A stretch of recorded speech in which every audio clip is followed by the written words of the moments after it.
ভয়াবহ ভূমিকম্পে কেঁপে উঠল রাজধানী সহ বাংলাদেশের বিভিন্ন স্থান। শক্তিশালী ভূমিকম্পের মাত্রা ছিল 5.7। আবহাওয়া দফতর জানিয়েছে এর উৎপত্তিস্থল ছিল নরসিংদীর মাধবদী। স্থানীয় সময় সকাল 10:40-এর দিকে এই কম্পন অনুভূত হয়। ভূপৃষ্ঠ থেকে মাত্র 10 কিলোমিটার গভীরে ছিল এর উৎপত্তিস্থল, ফলে তীব্র শক্তিতে কম্পন আঘাত হানে।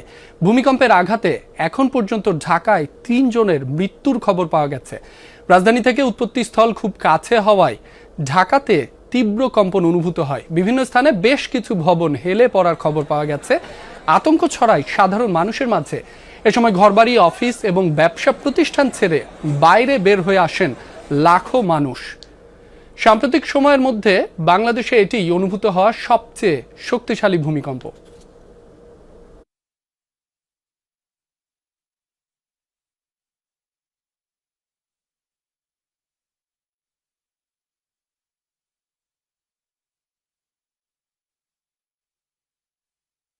ডেস্কে ছিলাম, হালকা মৃদু ঝাঁকুনি, তো আমার এক সহকর্মী বলতেছিল যে ভূমিকম্প হচ্ছে। ঝাঁকি এরকম করে মারতেছে, মনে হয় যে কেউ নাড়াচ্ছে, এরকম একটা বিষয়। তো আমরা যখন পড়তেছিলাম মনে হয় যে যমুনার লাইটগুলো খুলে খুলে আমাদের উপরে পড়তেছে, এরকম একটাই। খুব ভয়ঙ্কর। আমার জীবনে এত বড় ভূমিকম্প অনুধাবন করি নাই কখনো। হঠাৎ করে দেখি যে মাটি কাঁপতেছিল আর অনেক জোরে।